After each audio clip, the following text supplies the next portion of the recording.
کو پتا تھا کہ کیا حملہ ہو گیا شریعت پر، حدود اللہ پر حملہ ہو گیا، قیامت کے دن رب کی ذات اس عالم سے پوچھے گا ما منعک ان تقول فی قضا و قضا، اے میرے بندے ذرا یہ تو بتا فلاں موقع پر میری شان الوہیت پہ حملہ کیا گیا تو خاموش رہا، میری معموم کی نماز پہ حملہ کیا گیا تو خاموش رہا، میری معموم کی صحابہ کی نماز پر طالبات کی نماز پر حملہ کیا گیا تو خاموش رہا، کیا وجہ ہے، کیا مجبوری ہے؟ ما منعک، تجھے کس چیز نے روکا، کس چیز نے منع کیا؟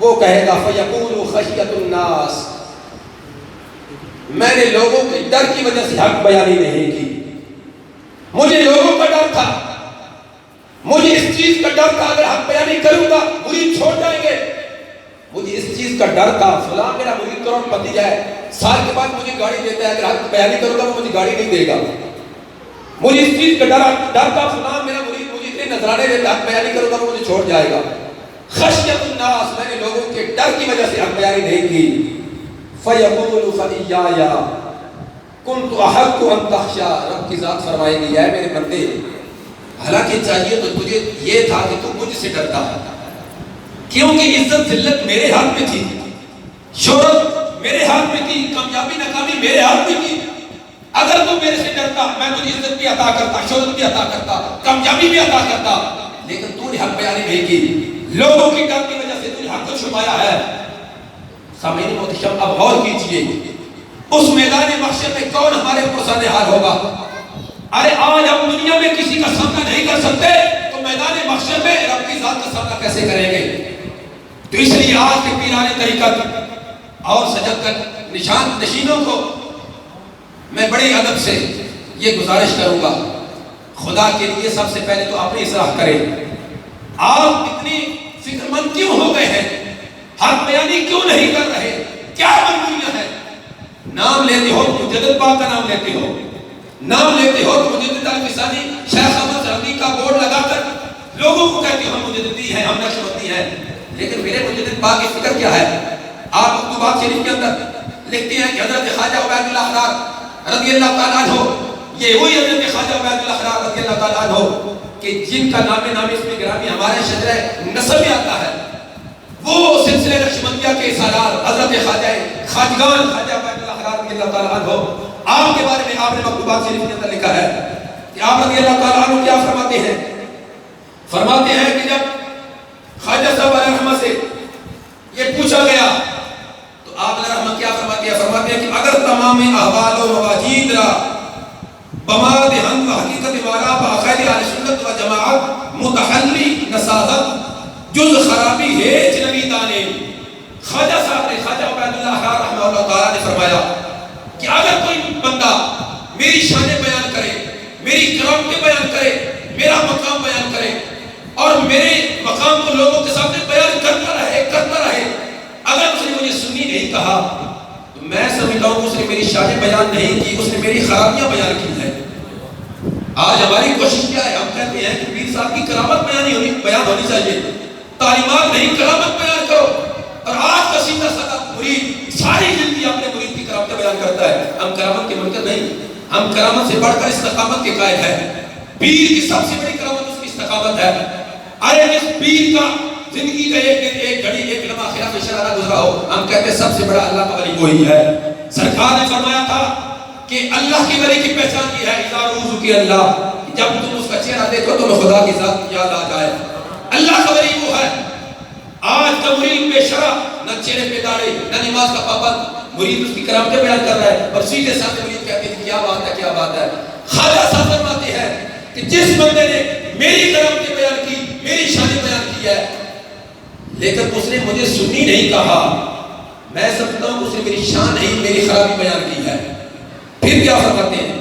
فرماتے ہیں اگر تمامی خرابی ہارا برما جمع کنن، اگر کسی نے ساری خرابیاں میرے اندر جمع کر دی، یہ ایسے ہے ایسے ہے ایسے ہے، لیکن بحقیقت مالا باقاعدہ اہل سنت و جماعت بنوازن ہیچ باقی نہ ڈالے، لیکن اس نے مجھے سنی کہا، سب خرابیاں بیان کی، سب میرے عیب بیان کیے، لیکن ساتھ یہ ضرور کہا ہاں ایک بات ہے کہ سنی پکا ہے۔ فرماتے ہیں جس نے یہ کہہ دیا کہ سنی پکا، اس نے میری ساری شانیں بیان کر دی ہے، اس نے میری ساری خوبیاں بیان کر دی ہے. تو ہم کہتے ہیں یار سب سے پہلے مجدد الفسانی کا بورڈ لگانے والوں، میرے مجدد پاک ہے، یہ مکتوبات شریفی پڑھ لیجئے، یہ مکتوب نمبر 193 ہے، اس کو بھی پڑھ لیجئے. اور اپنے آپ کو سنی کہلوانے سے جو شرم محسوس کرتے ہو، یہ تمہارا شرم اتر جائے گا. آج وہ بھی سجادہ نشین دیکھنے کو مل جائے جو کہتے ہیں کہ ہمیں بس مسلمان کہو، ہم اس میں نہیں پڑھتے کہ فکر مجدد یہ ہے، فکر اعلی حضرت یہ ہے، فلاں فکر یہ ہے، ہم کسی کی فکر نہیں مانتے، ہم مسلمان ہیں. تو ہم کہتے ہیں کہ کیا فکر مجدد الفسانی کوئی الگ فکر ہے؟ کیا فکر مجدد قرآن و سنت سے کوئی الگ فکر ہے؟ اور پھر اس طرح کی پیرانی طریقت دیکھنے کو مل رہا ہے. کہتے ہیں کہ دین ایک دریا ہے اور مسالک یہ نہریں ہیں، سنی مسلک سلام مسلک یہ ایک نہریں ہیں اور دریاؤں سے نکل رہی ہیں، تو تم دریا پر بیٹھ جاؤ، نہروں کی کیا ضرورت ہے؟ تو ہم کہتے ہیں کیا مجدد پاک ساری زندگی نہر پر بیٹھے رہے؟ کیا مجدد پاک ساری زندگی نہر کی حفاظت کرتے رہے؟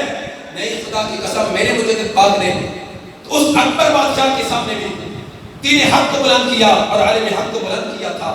تنے دفاع کھڑے ہو گئے تھے، انہوں نے مریدوں کی پرواہ نہیں کی، زمانے کی پرواہ نہیں کی تھی. اس لیے محتشم صاحب ناظرین، آج کی اس کانفرنس کی وساطت سے اس مرحوم اس بدبخت عمر ذلیل نے جو رب ذوالجلال کی شان میں توہین اور گستاخی کی ہے، اس وحدہ لا شریک ذات کی شان الوہیت پر اس نے حملہ کیا.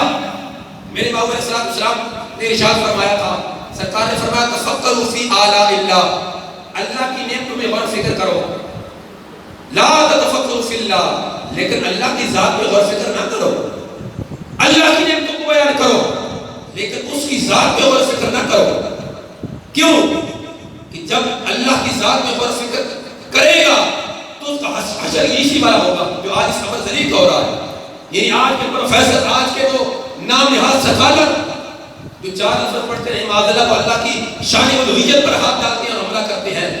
دوسرے مقام پر سرکار نے فرمایا کہ جب ایسا شخص کہ جو سوال کرے لوگوں سے کہ اس مخلوق اللہ کی ذات نے پیدا کیا، من خلق اللہ، اللہ کی ذات کو کس نے پیدا کیا، تو سرکار نے فرمایا جب تم ایسے شخص کو دیکھو کہ جو اللہ کی ذات کے بارے میں سوال کر رہا ہے تو تم کہو آمنت باللہ، ہم اللہ پر ایمان لائے. ہم اس کی بات نہیں سنتے، ہم اس کی بات کو نہیں مانتے، ہم اللہ کی ذات پر ایمان لائے ہیں. اس لیے اے اہل سنت محتشم صاحب ناظرین، اس امت کی یہ شان ہے، اس نے رب کی ذات کو بغیر دیکھے مانا ہے اور رب کے رسول حضرت محمد مصطفیٰ علیہ السلام کو بغیر دیکھے مانا ہے. ہمارا ایمان بالغیب ہے، ہم نے رب کی ذات کو دیکھا، نہ سرکار کی ذات کو دیکھا ہے، لیکن ایسے مانا ہے جیسا کہ اگر ہم اپنی آنکھ سے دیکھ بھی لیتے پھر بھی شاید ہمیں اپنی آنکھوں پر اتنا یقین نہ ہوتا جتنا سرکار کے بتانے پر ہمیں یقین ہے. اس لیے محتشم صاحب ناظرین، آج کی اس کانفرنس کی وساطت سے ہم حکام والا سے یہ کہنا چاہتے ہیں کہ الحمدللہ اس اسلامی جمہوریہ ملک پاکستان میں یہ باسیان پاکستان اس بات کا اظہار کر رہے ہیں کہ اس ملعون عمر ذلیل کو گرفتار کیا جائے جس نے ہمارے رب کی ذات میں اس کی شان الوہیت پہ گستاخی کی ہے. اس کو گرفتار کر کے اور اس پر مقدمہ درج کر کے اس کو کیفے کردار پر پہنچایا جائے. کیا آپ اس کی حمایت کرتے ہیں؟ سارے ہاتھ بلند کر کے رب کی ذات کی وحدانیت کا اقرار کرتے ہوئے اور اس کی ربوبیت کی ذات کرتے ہوئے ہم یہ کہنا چاہتے ہیں کہ وہ عمر ذلیل جو کہ گستاخ رب ذوالجلال ہے اور شان الوہیت کا گستاخ ہے، اس کو گرفتار کیا جائے، کیفے کردار تک پہنچایا جائے اور اس کو کرم کی سزا دی جائے. دعائیں اللہ ہم سب کو آخری سانس تک عقیدہ اہل سنت پر قائم دائم رکھے اور یہ سلسلہ عالیہ نقشبندیہ مجددیہ کا فیضان ہمارے لیے عام فرمائے. اور پھر بالخصوص اس موقع پہ الحمدللہ بڑی خوشی نصیب ہوتی ہے اس آستانہ عالیہ مبارکہ پر آ کر. مجموعی طور پر میری یہ 4تھی حاضری ہے، میں حاضر ہوا، لیکن اللہ کا فضل ہے یہاں آ کر ایک روحانی تسکین نصیب ہوتی ہے. اور آج کے ماحول میں یہ کہتا ہوں کہ اگر کسی نے پیر کی سب سے بڑی کرامت دیکھنی ہو تو اس کے سبزدگان کو دیکھ لے. اگر اس کے سبزدگان شریعت کے پابند نظر آئے تو سمجھ لو کہ وہ ولی کامل ہے. اب اس کا پریکٹیکلی کسی نے دیکھنا ہو تو یہ سبزدگان دیکھ لے. الحمدللہ اللہ کا فضل ہے، شریعت کے پابند ہیں، طریقت کے بھی پابند ہیں، اور پھر بناوٹ اور پھر دود و باش اور پروٹوکول کو کچھ بھی نہیں ہے. اللہ تعالیٰ اس سبزدگان کا سایہ اہل سنت پر دراز فرمائے اور اللہ تعالیٰ ہمارے مرشد گرامی قبلہ عالم حضرت قبلہ میاں محمد صدیق صاحب علیہ الرحمہ کی تربت پہ مزار مبارک پہ کروڑا رحمتوں کا نزول فرمائے. وما توفیقی الا باللہ.